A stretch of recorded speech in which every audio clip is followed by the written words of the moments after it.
રાજકોટમાં વિવાદાસ્પદ ટ્રિપલ પી યોજનાનું ટેન્ડર રદ. જય ભીમનગરની ટ્રિપલ પી યોજનાનું ટેન્ડર રદ. કરોડોની જમીન સસ્તા ભાવે પધરાવવાની તૈયારી હતી. 700 કરોડની જમીન 180 કરોડમાં પધરાવવાનો હતો નિર્ણય. 56,090 ચોરસ મીટર જેપી ઇન્ફ્રાસ્ટ્રક્ચરને આપવાનું નક્કી કરાયું હતું. ભીમનગરના લોકોએ રેલી કાઢીને વિરોધ કર્યો. આ વિશે વધુ માહિતી આપવા આપણી સાથે જોડાઈ ચૂક્યા છે મારા સંવાદદાતા પરાક્રમસિંહ. પરાક્રમ, શું છે આ આખી ઘટના, શું છે?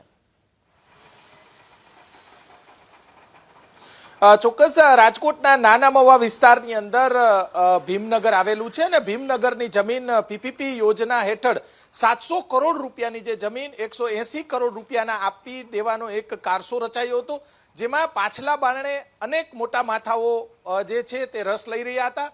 પરંતુ જય ભીમનગરના લોકોએ એક મોટી રેલી કાઢી હતી અને આ રેલી મહાનગરપાલિકા કચેરી ખાતે પહોંચી હતી. આ રેલીની અંદર મોટા આગેવાનો, પૂર્વ ધારાસભ્ય સહિત વિરોધ પક્ષના નેતા અને અન્ય આગેવાનો પણ જોડાયા હતા.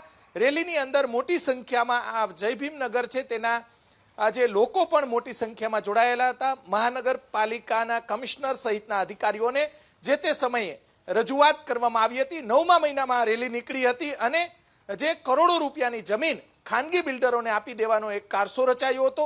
પરંતુ રાજકોટ મીડિયાના અહેવાલ અને સ્થાનિક લોકોના વિરોધ વચ્ચે સરકાર દ્વારા નિર્ણય લેવામાં આવ્યો છે, મહાનગરપાલિકા દ્વારા નિર્ણય લેવામાં આવ્યો છે કે 700 કરોડ રૂપિયાની જે જમીન માત્ર 180 કરોડ રૂપિયા 56,000 ચોરસ વાર કરતા વધારે આ જમીન છે અને 2,000 કરતા વધારે નાના મોટા પરિવારો અહીંયા રહે છે.